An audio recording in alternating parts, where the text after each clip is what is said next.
Right, so somebody made an interesting comment on one of my videos. Asked me what I think my three strongest decks are. I kind of off the cuff answered Azami, Animar, and I believe Edgar Barkov. I can't even remember what I answered. And I got to thinking, are those my three strongest decks? In actuality, how do I decide? So what I decided to do is make a short series of videos just going through each of my decks. I've got 17 commander decks. 15 are ones I have built myself. 2 are the Lord of the Rings precons that I have modified with only in-world cards. That would be Frodo and Sam and Galadriel. So let's start at the top with Animar. So the way I organize my collection of decks is I have 3 long boxes in a set-aside special box for Frodo, Sam, and Galadriel. And in each long box I have 5 of my decks sleeved and ready to play. I keep them in alphabetical order, so we start with Animar. So Animar, he requires blue, green, and red to cast. He's a 1/1 legendary elemental. Okay, so he comes with protection from white and from black. So right away, he can't be targeted by Swords Plowshares. He can't be targeted by I'm trying to think of a good creature off the top of my head. Noxious Ghoul. For example, Bone Shredder. He can't be targeted with Bone Shredder. But he's only 1/1. Although whenever I cast a creature spell, I put a +1/+1 encounter on him. And creature spells I cast cost 1 less to cast for each +1/+1 encounter on him. So the more friends that come into play, the stronger he gets, and the more he's able to have more friends come into play. So right off the bat, he is a strong creature to play as a commander. Now, of course, if you're going to attack with him, if your opponents aren't playing white and black, you have the difficulty of getting past your blockers because they will block him if he's small. But as he gets bigger, he becomes more of a threat. So let's take a look at some of the cards in the deck and just see why this particular build is strong. So I've got some basic things like this Talus Researcher. On my first main phase, I may tap it to draw a card. So 5 for 1/1 with a ability I can use as a sorcery. On the surface, it's crap. It's not a good card, but with Animar, if I can pump up his counters to 4, then for 1 blue, I get a 1/1 wizard that during my first main phase I can simply tap to draw a card, and I can do that each turn. So let's put Animar in front of my Duran Cup there. Spellskite simply protects Animar. A lot of the cards in here are designed to protect Animar. Nelly got the hunt. There's another one that allows me to look at the top card of my library, I believe. Anyway, so she gives all my other creatures trample. I have never activated the secondary ability to give a creature +2/+2 till end of turn. She's simply in here as a way of, if I get to devotion, great. If not, my creatures have trample. Do I even need Nylea? Do I even want her in here anymore? Okay, this is a good exercise because now I'm thinking, okay, so she costs 4 with Animar. That should be 1 green. I should get to his counters pretty quickly. Just ignore the cat. There's nothing wrong with him. He's just whining for attention. I'll play with him as soon as this is over. Other creatures trample and to give something +2/+2 until end turn. I don't know if I need that. Let me think about Nylea. Okay, lands per recruiter. It's pretty cool that I was able to get this original Portal 3 Kings version. I love the art. I hate that in the Judge foil the art is cut off here. It's a small piece that's cut off, but I just don't like it. And I had the Judge foil for a long time. And then I realized that this version it's not cut. When he comes into play, I go find a friend of Animar with power no greater than 2, show it to everybody, put it in my hand, and then shuffle. He's one of the creatures that's probably going to come down when I still have to pay mana. All the early creatures. Druid of Purification. This is a new addition. So when he comes to the battlefield, starting with me, everybody gets to choose an artifact or enchantment I don't control and to destroy each permanent chosen this way. That doesn't necessarily make Animar strong. That's more of a way of dealing with artifacts and enchantments that I can't handle, and it gives my opponents the opportunity to screw with each other as well, which is a nice side benefit. Resiliency Shapeshifter. Okay, so Animar, the way I built him is he's got a heavy morph and Eldrazi theme. Morph creatures, when you play them face down with Animar, are free. If he has 3 counters, morph creatures are free because you're casting them for the morph cost. So he built up counters really quickly. This is just to protect Animar. You can flash it into play.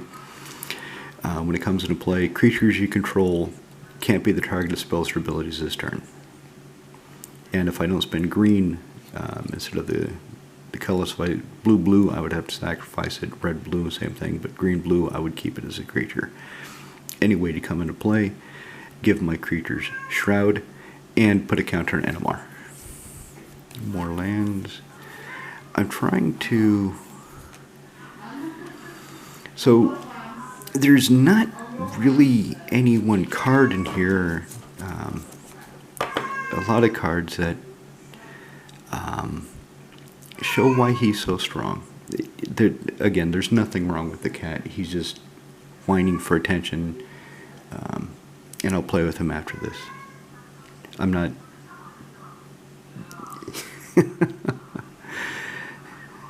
He just wants to be played with. So let me get through this quickly. So, Bloom Tender, she comes down quickly. Even if I have to spend 2, she's one of the first creatures that I have with Animar. So if he's in play, typically here's the way it goes. So on turn 2, I'm casting something like Bloom Tender, or what's another good example? Turn 3, Wood Elves, Beast Color Savant. So something like that I'm casting on turn 2, and then on turn 3 I'm casting Animar, which means that she produces 3 colors of mana. And then I can really start going to town by putting things into play that start buffing them up. Fauna Shaman is in here to discard a creature card, go find something else. Typically what I'm looking for is either my Beast Whisperer or Mystic Snake. Those are the 2 most often creatures I'm looking for with Fauna Shaman. Beast Whisperer, of course, is so that every time I cast a creature to make Animar bigger, feed into a strategy. And I'm up to 42 creatures. I think this deck has 42 creatures. It's got a lot of creatures. It's my most creature-heavy deck of any of them by far. So every time I cast something, I can draw a card, or a Mystic Snake. If I think I'm going to need a counterspell on tap, I will use her, put something in the graveyard I don't need now, and go find a Mystic Snake, or put some in the graveyard that will get shuffled back in. So I was talking about the Eldrazi theme. Animar has 3 Titans. He's got 2 Ulamogs and a Kozilek. This Kozilek, the other Kozilek, really doesn't do anything in this deck. So I took him out. I've had Animar with enough counters and enough mana ramp creatures to where I was able to cast Kozilek on turn 6. That's why he's strong, because you can cast things like Kozilek on turn 6. Turn 8 is pretty reliable. Turn 6 is rare. It's like getting a first turn Soul Ring. It happens sometimes, but not all that often. But by turn 8, yeah. And usually, if your opponents can't deal with it, it starts the snowball to victory. Peregrine Drake, I used to have Palinchron in here, and I took it out because it was really blue heavy. I needed 4 blue at a minimum in order to cast it and then bounce it, cast it, untap lands. And yeah, I was untapping lands, but if I wasn't doing anything else and just bouncing the Palinchron up and down and making Animar bigger, I didn't feel like I was getting anywhere. I didn't play with it. I had Ancestral Statue in this deck. Ancestral Statue costs 4. When it comes into play, return a creature to your hand. So you can just play the Ancestral Statue, pick it back up, and if Animar has 4 counters, play it for free, pick it back up, and each time you play it for free, because it's an artifact creature that costs 4 colorless, you put another counter on Animar. I didn't actually play with it. I put it in, and then I was thinking about it, and I thought, okay, this is kind of bullshit. It's just a infinite combo Windmore card. So I took it out for Druid of Purification. That's what he replaced, is the Ancestral Statue. The other thing about it is, so if I make Ancestral Statue do that bullshit combo and make Animar, into a 50-50, anybody that can't block him, okay, that's one-shot kill, but it's not an early turn. It's probably going to happen about, well, actually it could happen about turn 3 or 4, couldn't it? Because the Ancestral Statue only costs 4. So on turn 3 or 4, if I cast it, put a counter on Animar, and then bounce it back to my hand, and he's up to 3, and then I spend 1, cast it again, bounce it back to my hand, he's up to 4. So yeah, early turns with the Ancestral Statue, I can build Animar into a 69 lethal deadly threat and take somebody out of the game. So that's why I took it out. And since we're on power level, okay, I have the 3 dual lands for Animar here. And money-wise, that makes this a powerful deck. Strictly speaking, it doesn't, because all these do is they fix my mana. Dual lands are kind of weird to me now. I love them. I have memories of playing with them since I started with Revised. I remember I used to buy them every chance I got when they were $5, $10 a piece. Yes, they were that cheap back then. And at one time I think I had, 10 of every dual land. And every deck had dual lands because we weren't playing any sort of a format back then. So anyway, this doesn't give anything haste. This doesn't give anything +1/+1. It doesn't kill the creature. All it does is fix my mana. But it's kind of a symbol of having a broken, overpowered deck, even though it doesn't really do anything broken and overpowered. I really wish Wizards would print the oft-desired legendary dual lands, even though in Commander it makes no difference, but in Legacy Vintage it would make a difference. And if they had legendary dual lands, they had dual lands that came into play tapped with both basic land types, so you could fetch them, and people could see that all they do is fix your mana. Yes, the original dual lands would hold their value, but I think the mystique of them would wear off. Right, so how do I get Animar through? So I've thought a lot about Animar. I've had Animar as one of my oldest decks. Not that any of my decks are really that new. Most of them are 4 years old or older. I don't change my decks very often because I don't play that often, and it's kind of rare for me to see a commander creature now, a legendary creature that I think, yeah, I want to build around that, because I'm pretty happy with what I have. So Blind Seer. Target spell or permanent becomes a color of your choice until end of turn. So I've got Animar. He's got a bunch of counters. My opponent has some white stuff, some black stuff, and a green thing. Okay, I'll turn the green thing black. Attack with Animar. Smash. You die. I did that to a friend of mine. He was playing Pirates, and he had a red blocker. And I turned it black. And he's, oh, you bastard. Urza is an asshole. Yes, Urza is. That by the way, that is Urza right there in disguise.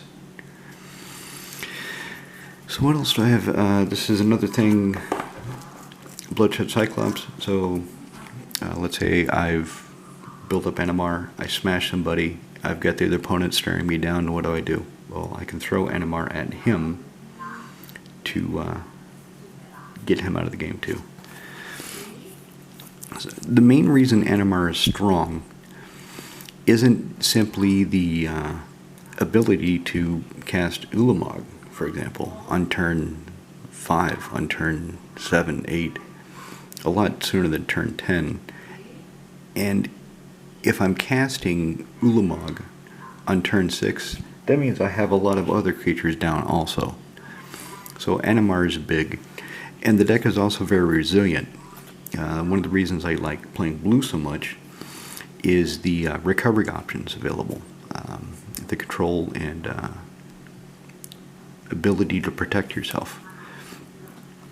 Forgotten Ancient, it takes a bit of setup, but if he comes down, every time anybody plays a spell, he gets a +1/+1 counter. And then at the beginning of my upkeep, and I have to remember not to draw before I decide to do this, I can move any number of counters off him to other creatures. The other nice thing about Animar, the other reason I love him, is it lets me play fun cards like this. Mage Soothing Unseen. So 1 in a blue for a 1/1 wizard, 1 in a blue tap, untap target artifact opponent controls, and gain control of it until end of turn. If it's an artifact creature, I can attack. You may use any of its abilities that require tap as part of the activation cost. When I lose control, tap it. So this means, with her, I can steal somebody's equipment, pay the equip cost, attack with it, and then them, to get it back on their turn, they have to pay the equip cost to take it away, to take it back. Because I'm no longer in control of it, but it's still on my creature. So weird things like this I love playing. And Animar, because it's so open-ended. Okay, blue, green, red, and play creatures. Go, build your deck. Okay, how the hell do I do that? There are so many ways. I've got this Ring of Colonia in here. Equip creature has trample. If it's green at the beginning of the upkeep, it gets a +1/+1 counter. And it's cheap. 2, 1 to equip. Zealous Conscripts. If Animar has 4 counters on him for 1 red, I get to drop this hasty 3/3 warrior, and she steals something for me until the end of the turn. What else makes Animar powerful? And as far as power level goes, I don't know. I hear these discussions about my deck's a 7, my deck's a 6, my deck's a 10.2. I don't know what that means. It's all subjective, really. So what else makes Animar powerful? Okay, there's the other Ulamog. That makes it pretty powerful. Verder's Gearhulk. Alright, so if he's got 3 counters on him, I can spend green, play this guy, and throw those other 4 counters on him. So then that would be 7. Meaning I'm only 4 mana away from Ulamog. Class on Curio. Okay, this is in here to bounce my creatures with enter the battlefield abilities. So whenever non-artifact permanent comes to play into my control, I may return another permanent I control that shares permanent type with it to my hand. So I play a creature, bounce a creature, play the creature for benefit.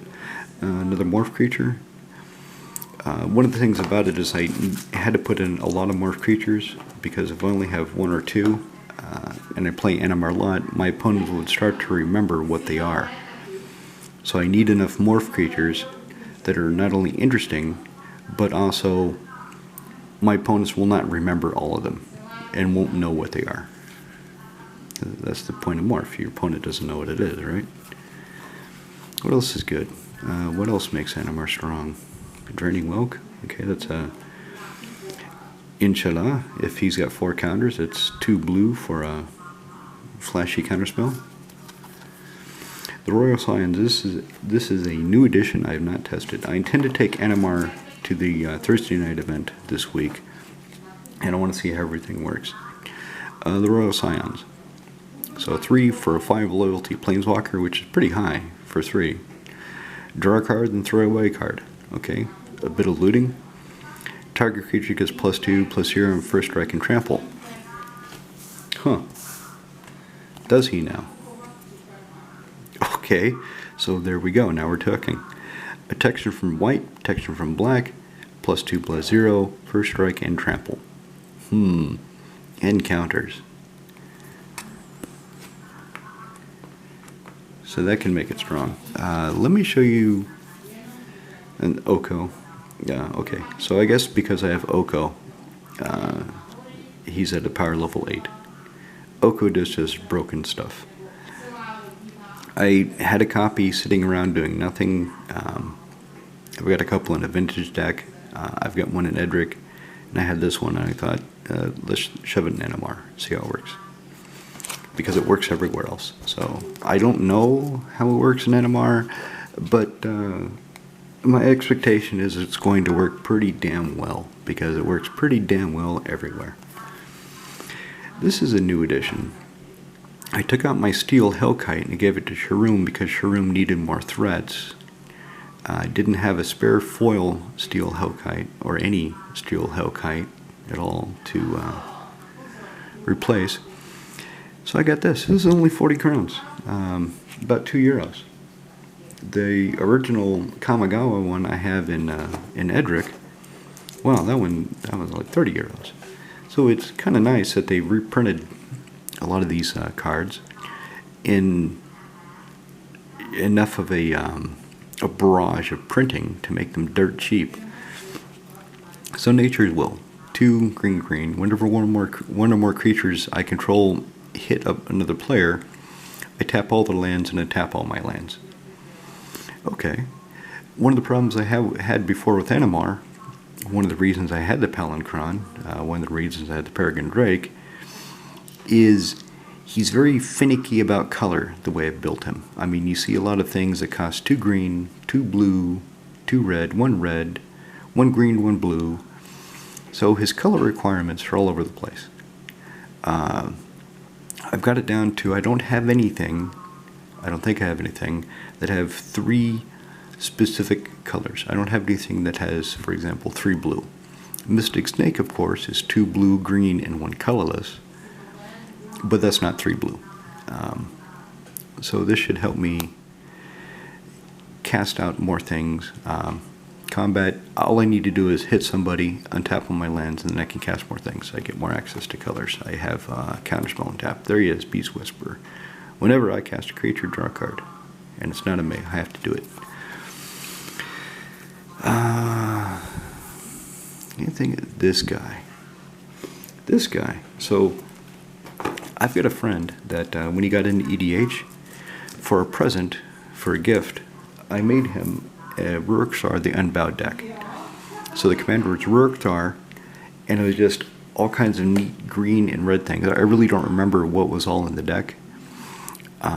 I think I gave him at least a stomping ground, but the deck didn't have anything really expensive. It was a ready to go, better than the Precon at the time, commander deck. And Rurikthar, my god, when my buddy gets him out and just kind of sits behind him, sends him out to smash every turn, everybody is like, if I don't cast a creature, if I cast something else, that's 6 damage. That adds up really fast. That's another reason I don't have too many non-creatures in Animar, is because if I rely on them and I get Rurik out, so let's say I have Counterspell, Beacon of Destruction. Let's say I've got 3 things that I'm kind of relying on that I want to cast. Well, that's 18 points of damage if I cast all 3 with Rurik out. That's a lot. That's almost half my starting life total in the commander game. Let me show you the card. Let me see if I can find it. The one card that I hope I don't have to rely on too much when I have Rurik out, and that's Whim of Volrath. So Whim of Volrath, 1 blue for an instant, buy back 2. And yes, I do plan to buy it back. Change the text of target permanent by replacing all instances of the color or basic land type word with another till end of turn. So I've got Animar. He's got protection from white and black. I need to get him past some green and blue creatures. Well, I give him protection from green, and then if I buy it back, I give him protection from blue, and then I'm covered until the end of the turn.